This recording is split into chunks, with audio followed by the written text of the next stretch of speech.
like maybe you got a new edge rusher on the team today? Yeah, Sharif officially joined us today. Sharif says so. I'm from Falmouth. He'll start from the weight room so we can get him built up and making sure he's healthy and in shape before he kind of approaches the hitting and the contact part of it. So, but he came prepared, so it shouldn't take long to get him on the field. There's no real firm timetable, just kind of feel out how he progresses. Yeah, we want to make sure all the we got kind of like some prerequisites that we want done in terms of him meeting a certain point, 90% velocity, those types of things, so we can keep the muscles fresh and healthy before we add on the pounding. So we'll continue to go through that process. Well, what will he add, once he's up to speed? Yeah, speed. That's it. Okay. I mean, that kid is really fast. He's quick. The film speaks for itself, so we just got to put him in the right position so he can be successful. And then right now, because of how far he is from learning the playbook to where we're almost done with our installations, he's got to have extra time and learn the playbook and then learn the techniques as well. And he has 1 year. This is it for him, right? So it's kind of get him up to speed pretty quickly. Absolutely. Or minimize the package so that he can be successful. It's one of the two, but we brought him here to play. We brought him here to help us win. So that'll be my job as a coordinator to make sure he fits the process. We spied him over there in Wasserman. Yeah. And a few of your other defensive transfers that have come in at least passed the eyeball test. Yeah. Talk a little bit about all those guys and how they look, at least physically. Really good. With the exception of Sharif, everybody's had a really good summer. With Coach Mills here, they put on some muscle mass and they've done some quick twitch muscle type things. So I think the transfers almost all of them will be productive in our success. Like Drew Tuazama. Yeah. Where do you see him? Because he was listed at 290. Now you guys list him at 260. Yeah, he's got to get down. We got to get him in the 250, 255 range. I think his quickness is an asset for us. 290, he's just carrying too much weight, and that put him in a defensive tackle world. And we need more defensive ends. Obviously, losing 5 last year. That's kind of where we saw him coming in. So we just got to get him to that point slowly but surely. Get the muscle mass to be lean and then lose weight. Collectively, where do the guys stand in their ability to put? I know we're early in camp, but getting pressure on the quarterback is going to be huge. What have you seen right now out of that? I think it's a good start. I think right now we're still in the evaluation process in terms of finding out are we going to be a front type of pressure group or do we have to manipulate the fronts. We are very deep in our inside backer room. I think that would be the strength of our defense right now. So as much as I can get those guys on the field, I think it'll benefit us as a defense. Is Femi still mixing an edge? Yes. He will learn how to play defensive end throughout camp. I think that's beneficial for him in terms of his future as well as for our defense. Has he gotten into some drills with defensive He's got some drills, but he needs to go against the offensive line. He needs to feel the pressure and the leverage and those types of things. So he's got to put what we practice in drills, he's got to put that in practice. Were you pretty encouraged by what you saw of him in spring? Yes. And then, the other part is I think his body helps us kind of solidify the things that we've lost. What have you seen from Ale Cajo? I mean, he was healthy for spring. He's getting a full fall camp in.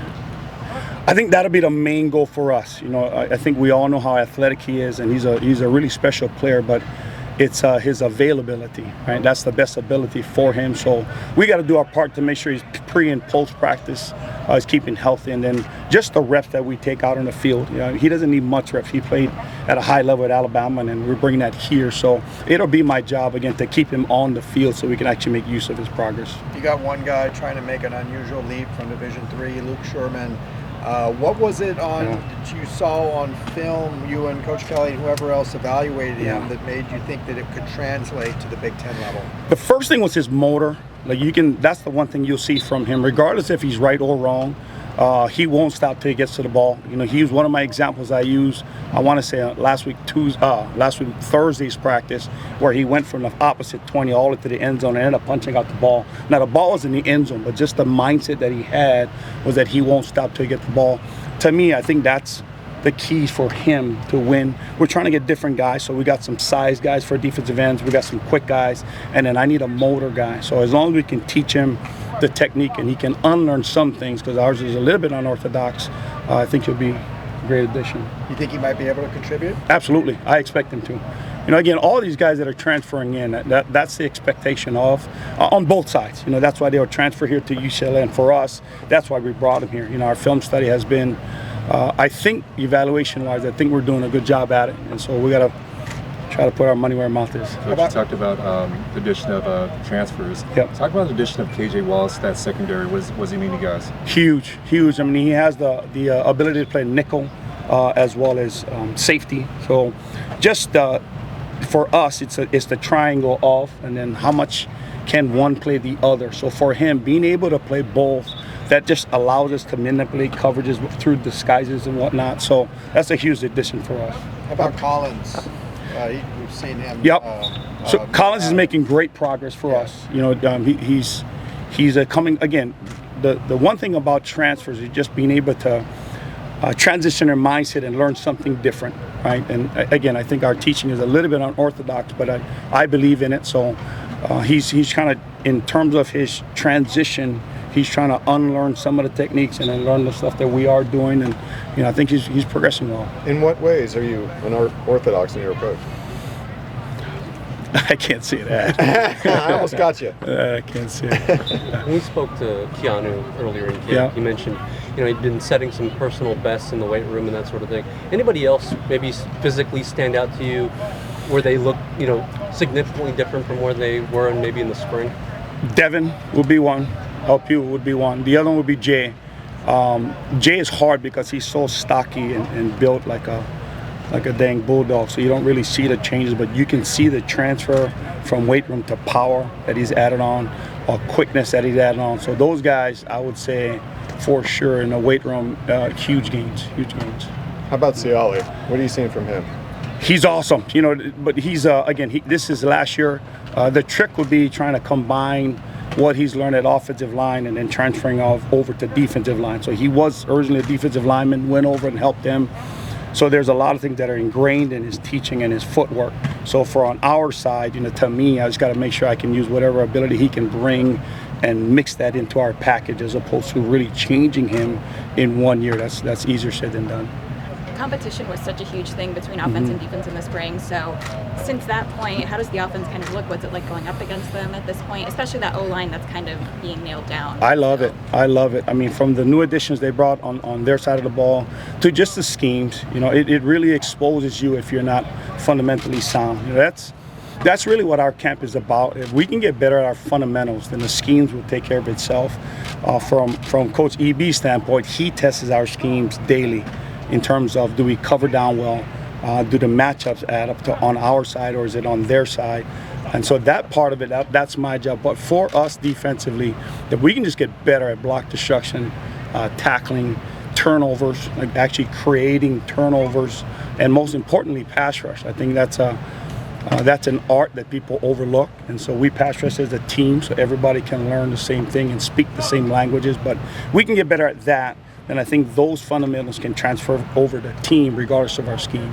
Is the scheme pretty much similar to what? Very similar to last year, yeah. Very similar to last year. So that's helped transitionally? Absolutely. For me as a coordinator, the more we can do same as, now you can really isolate the fundamentals. If we change a whole scheme, now this would be the fourth coordinator and fourth different package. So for us, the best thing is to keep as much as we can same, and then just work on the techniques that apply to it. Did you change some of the terminology just to make it yours? Yes, I did, only because I know for sure I'll say it that way, and I don't want to send mixed messages on what we want. You're still prioritizing what Coach Lynn called obnoxious communication? Absolutely. Well, yeah, communication, period. Yeah, it's always good. I mean, I think a lot of people try to keep it a secret in terms of trying to disguise something, but for us, it really comes down to execution. Whether they know what we're doing or we know what they're doing, it still comes back down to execution. So, yeah, for sure, obnoxious communication as we go. How much cross-training do you think you're going to do with the secondary in this camp? Quite a bit. I mean, right now our defense is taught that there are 11 X's on the field, and that's how we're going to teach it, so everybody kind of knows each other's responsibilities. So if we mix and we match and we move people based on the matchup, they still know the concept of the defense.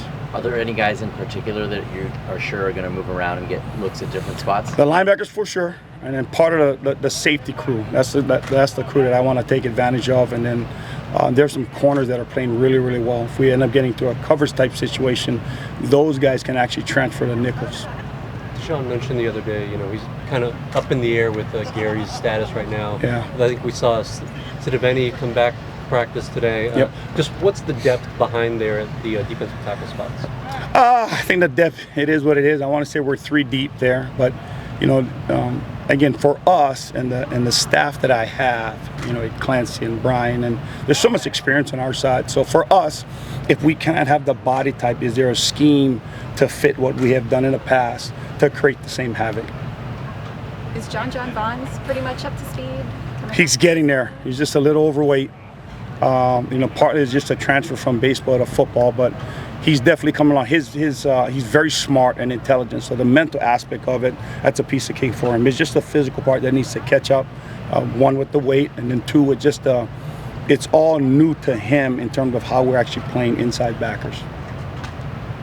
Thank you. Good deal. Appreciate it. Thanks, Thank Coach. you so much. Appreciate it. God bless you.